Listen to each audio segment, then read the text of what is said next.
देखिए जाकिर का पर्दाफाश। तो जाकिर का पर्दाफाश जारी है। ब्रेक के बाद हम चर्चा शुरू करने के पहले जरा नजर डालते हैं पूरे व्यक्तित्व पर श्री श्री के। देखिए,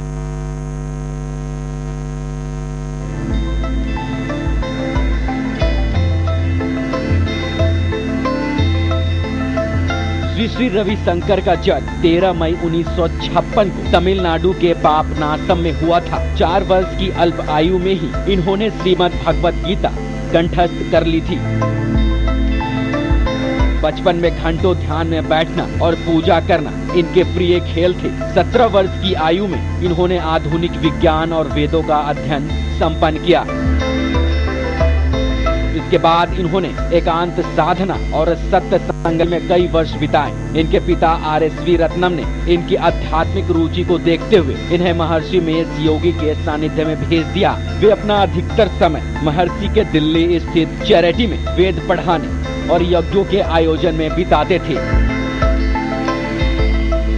महर्षि उन्हें अपने साथ स्विट्जरलैंड भी ले गए। महर्षि अक्सर उनके बिना बैठकों की शुरुआत नहीं करते थे। महर्षि के अनेकों शिष्य में से रवि उनके सबसे प्रिय शिष्य थे।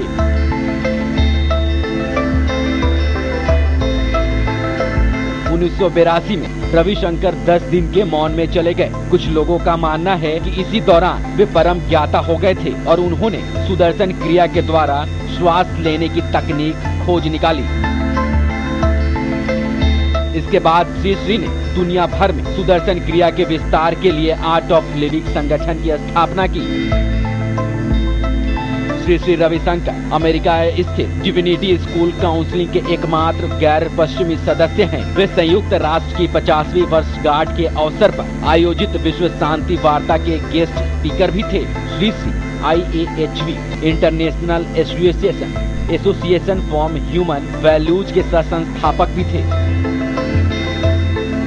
सन 1984 से श्री श्री रविशंकर जी के देश विदेश में यात्राएं और जग कल्याण हेतु असंख्य लोगों को चिंता और तनाव से मुक्ति का दर्शन भी शुरू किया।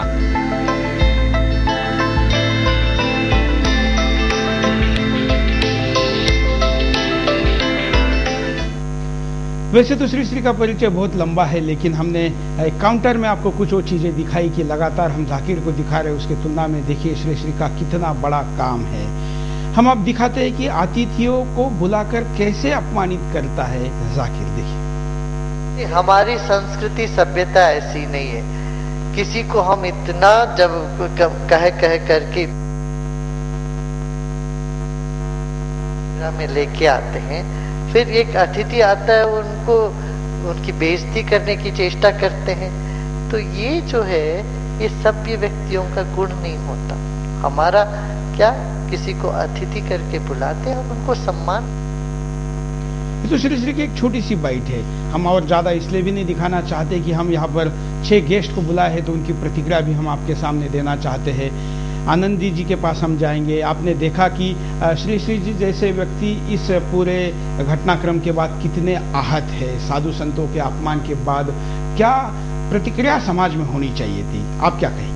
जी, इसमें यह प्रतिक्रिया रहनी चाहिए कि श्री श्री रविशंकर एक शांति दूत में उनकी पहचान है। वह शांति के दूत है और इसके साथ साथ जो हमारा सनातन धर्म है वह भी शांति के लिए ही आगे मार्ग प्रशस्त करता है। अब इसमें मैं चाहूंगी कि सारा संत समाज, जितना भी साधु समाज, संत समाज और जितने भी सनातनी हैं, इसके विरोध में उन्हें खड़ा होना चाहिए और आवाज एक बुलंद करनी चाहिए। कारण यहाँ पर गुरु भिन्न नहीं है। किसी भी धर्म का गुरु हो, गुरु सर्व धर्म समान और गुरु सब समान, सभी आदरणीय, सभी पूजनीय। तो यहाँ पर मेरा सभी गुरुओं से अनुरोध है, विनय है, विनती है कि सब आकर इस ये जो भर्त्सना करते हैं, हम निंदा करते हैं इस बात की, और सभी को एकजुट होकर खड़ा होना चाहिए और समाज में आवाज उठनी चाहिए कि आज ये हैं, आप गुरु जी हैं श्री श्री रविशंकर जी, कल को कोई और गुरु हो सकता है। बल्कि कई लोगों का हो चुका है जी, मतलब ऐसे कई नामों का हुआ है। आज हमने श्री श्री का विषय लिया है, हमारे पास और भी ऐसे कई वीडियो हम लगातार दिन भर ऐसे भी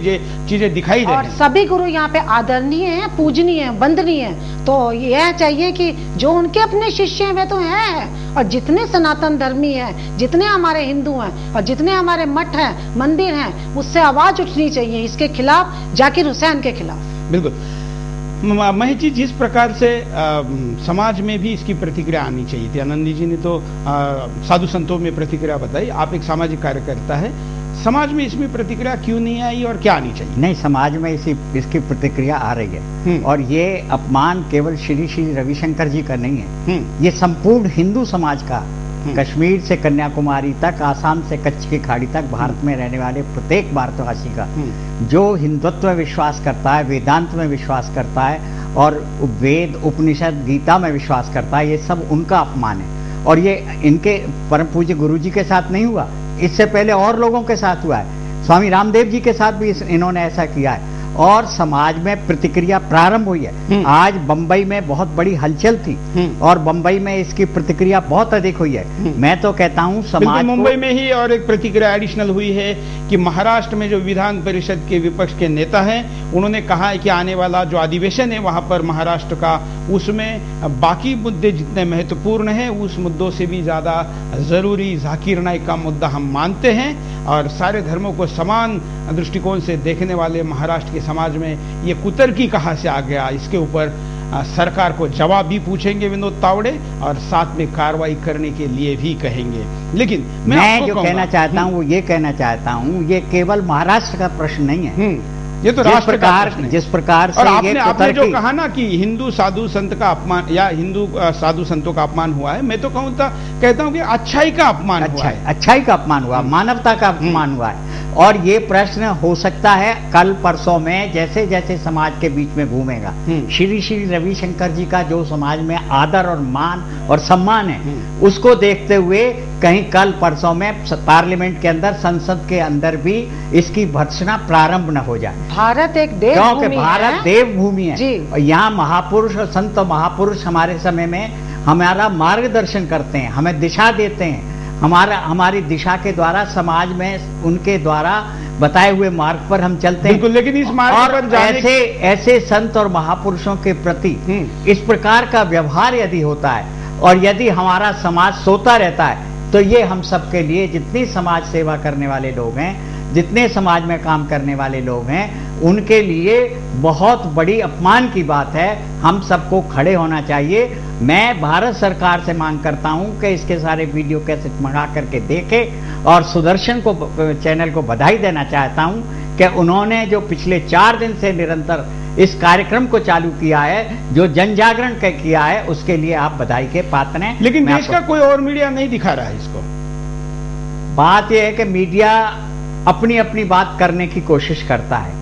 आपका चैनल तो गाय के विषय में, धर्म के विषय में इतनी बातें करता है जिससे हमको सबको प्रेरणा मिलती है।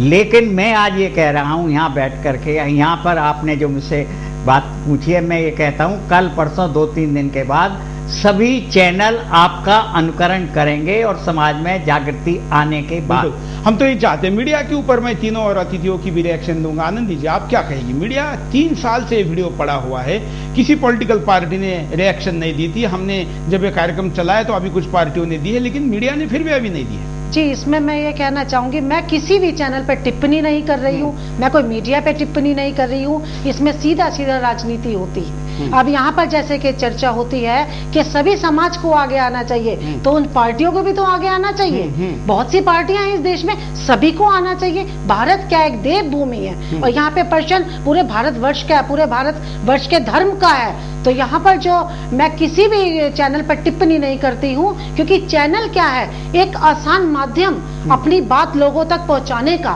प्रिंट मीडिया इतनी जल्दी नहीं उछलता जितना चैनलों पे बात आकर जल्दी लोगों को ज्ञान होता है। मीडिया पे तुरंत कमेंट। एक सीधी सी बात है कि एक मुसलमान धर्म के एक व्यक्तित्व, जो मुसलमान धर्म की परिभाषा बिल्कुल अलग ही बताता है। मुसलमान धर्म की, इस्लाम का अर्थ है शांति। हम पीस में मानते हैं, वो पीसेस में मानता है। संत संवाद में मानता है, वो वाद विवाद में मानता है। एक संत ऐसा है श्री श्री रविशंकर जी, जिसको सुनकर लोग बंदूकें डाल देते हैं।